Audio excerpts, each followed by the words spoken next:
जब फवाद साहब हमें अभी मेरी इस मौजू पे बात नहीं हुई है क्योंकि ऑब्वियसली वहाँ केस चल रहा था। मेरी जब परसों मुलाकात होगी तो हम इसके ऊपर इंशाल्लाह डिसाइड करेंगे, लेकिन अभी और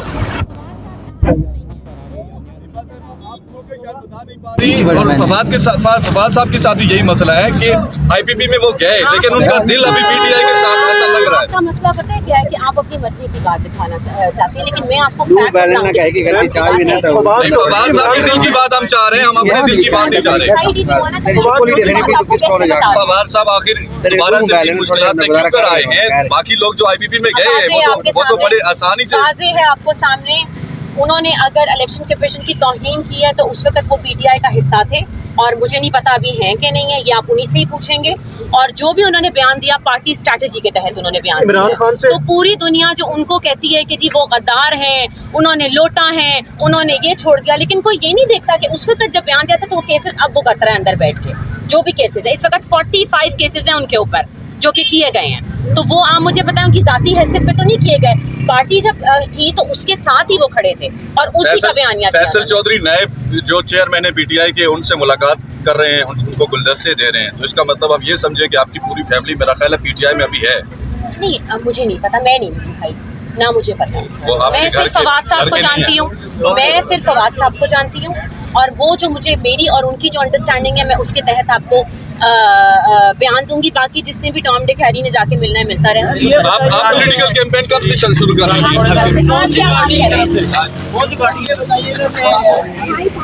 अब क्या है, क्योंकि हमने देखा कि वो पीटीआई से पीछे हटे, सियासत से अलहदगी का ऐलान किया, लेकिन आज फिर वो मुश्किलात में है, तो क्या अपनी पॉलिटिकल स्टैंडिंग इमरान खान के साथ करें? देखिए इसके ऊपर तो वही आपको बेहतर बता सकेंगे कि उनकी आगे क्या स्ट्रैटेजी है, लेकिन आज मैं ऑफिशियल अनाउंसमेंट कर रही हूँ कि फवाद साहब इलेक्शन लड़ेंगे जेलम से और मैं उनकी कैंपेन का आगाज करने लगी हूँ कल से। और मैं जाके वो जेल में होंगे और कैंपेन इनकी एहलिया करेंगी हिबा फवाद इंशाल्लाह जेलम से। और देखते हैं कि अब आप ये नाअहल करते हैं या आगे क्या होता है वो तो अभी डिसाइड होगा। मैडम इमरान खान और फवाद चौधरी की मुलाकात हुई अंदर? मैडम फवाद चौधरी और इमरान खान के अंदर मुलाकात हुई अंदर? हाँ जी, आई मीन इकट्ठे बैठे हुए थे सब लोग, लेकिन इन्होंने मुझे आगे नहीं बैठने दिया। जहाँ पे सारी बहनें बैठी हुई थी, जहाँ पे उनकी अहलिया खान साहब की बैठी हुई थी, जहाँ पे सारी खवातीन, तो मुझे इन्होंने पीछे बिठाया, मुझे आगे नहीं जाने दिया। लेकिन फिर मैंने फिर भी बात कर ली, लेकिन ठीक थे अंदर। अल्हम्दुलिल्लाह अल्लाह पे यकीन रखें और इंशाल्लाह कुछ ना कुछ बेहतर होगा। लेकिन आईपीपी की टिकट से इलेक्शन लड़ेंगे? मैंने आपको ये बात कही है कि अभी सिर्फ हमने कैंपेन का आगाज किया है मैंने, जो कि हम जेलम की आवाम को मैसेज देना चाहते हैं कि हम बिल्कुल मुकाबले में हैं जब तक हमारी नाअहली का फैसला नहीं आता। और फवाद साहब की टिकट के ऊपर कोई और फैमिली का मेंबर नहीं लड़ेगा, लेकिन कैंपेन उनकी मैं रन करूंगी। मैडम आप कह रही हैं फवाद साहब नाअहल हो सकते हैं, उन्होंने माफी मांगी थी, तो फिर आप लड़ेंगी? वो फिर रद्द अमल मैडम उन्होंने माफी मांगी थी इस केस में, जो फवाद साहब कहेंगे उसको। हिबा चौधरी साहिबा उन्होंने इस केस में माफी मांगी थी, लेकिन आप कह रही हैं नाअहल हो सकते हैं, वो कहता माफी मांग चुके हैं तहरीरी तौर पर। रिजेक्ट हुई है तो ट्रायल चलाया है ना उन्होंने, जब आपकी माफी एक्सेप्ट नहीं हुई तो केस खत्म हो जाए। बट डिसाइडेड ये बताइएगा कि आपको किन लोगों ने आगे नहीं जाने दिया? आगे नहीं जाने दिया, आई मीन सिक्योरिटी थी ना, जेल के लोग होंगे ना, सिक्योरिटी थी। वे भी अभी शायद पहला ट्रायल था। देखिए मैं किसी पे इल्जाम नहीं लगाऊंगी, they were very kind with me, उन्होंने ऐसी कोई हरकत नहीं की है कि मैं कहूँ कि जी बहुत इंतजामिया बहुत बुरा है, ऐसा कुछ भी नहीं है। लेकिन नेक्स्ट टाइम कर देंगे साथ, हमने खड़े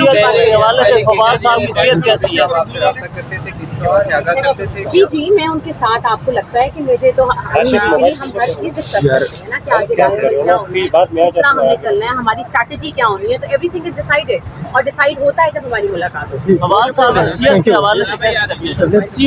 ठीक है माशाल्लाह से। Okay thank you. वो देखिए वो आईनी इदारा है, वो थोड़ा बढ़ के उसको बात करें। मैंने आज भी कहा, मैंने कहा आपके वकार के मुनाफी है कि आप जेल में आके प्रोसीडिंग करें। मैं बतौर शहरी बड़ा फ्रेंड हूँ इस बात से कि मेरा इलेक्शन कमीशन जेल में आके प्रोसीड करा, इससे कौन सा बड़ा केस है। वो जो लगे हुए वो लगे रहना चाहिए, आप अपना काम करें। तो फिर 19 तारीख जो हुई है, बात यह है कि आप लोग मीडिया की एक्सेस नहीं है, ओपन कोर्ट नहीं है, करें ना आप उसमें करें। बात सिर्फ ये है फवाद साहब समेत बाकी जितने भी लोग हैं जो पोटेंशियल कैंडिडेट है ना, जो नून लीग को उनको टफ टाइम दे सकता है, वो वॉक ओवर देने के लिए इलेक्शंस में उनको ये जेल में रखा जा रहा है कि वो अपने कागज़ जमा करा सके। फैमिलीज़ को एनरोल किया जा रहा है, सबको इकट्ठा उठा लो भाई, वाइडर नेट थ्रो कहते हैं हम इसको अपनी जुबान में। कि वो करे ताकि कोई जो है इलेक्शन लड़के उनको टफ टाइम ना दे सके। तो ये अच्छा, फवाद साहब तो आईपीपी में गए थे, जो लोग आईपीपी में गए हमने देखा उनके लिए तो कोई बाकी सारी चीजें ड्राई क्लीन हो गई, आराम से सियासत भी कर रहे हैं, कारोबार भी कर रहे हैं, तो फवाद साहब को क्यों? आप इस हतमी नतीजे पे जो है ना फौरन पहुंच गए हैं, हम तो अभी तक नहीं पहुंचे। हमें पूछाए ना मैंने कहा कि आईपीपी वाले फैसले पे आप फौरी पहुंच गए हैं, हतमी नतीजे आप नहीं पे आप पहुंचे? तो नहीं पहुंचे अभी तक। अच्छा तो जी, जी। अच्छा कैंपेन अब वक्त तो आ गया है, आप तो अदालतों में सर, मसरूफ है, मैं- कैंपेन का क्या करेंगे सर, हल्के में? कैंपेन हमारी होती है, हम भी करेंगे, जेल से फवाद साहब इलेक्शन लड़ेंगे और इंशाल्लाह इलेक्शन हम ये जेल आप में खबर दे रहे हैं बैठे कि फवाद साहब जेल से सर इलेक्शन लड़ रहे इलेक्शन हैं। जेल में लड़ना पड़ा लड़ेंगे, मैदान में लड़ना पड़ा मैदान में लड़ेंगे, सबको अरेस्ट होना पड़ा सब अरेस्ट होंगे, इलेक्शन लड़ेंगे। सवाल ये है कि आजाद हैसियत नून लीग को वॉक ओवर नहीं देंगे। आजाद हैसियत या इमरान खान के साथ? आखिरी बस सवाल है, ये सरप्राइज है। सरप्राइज।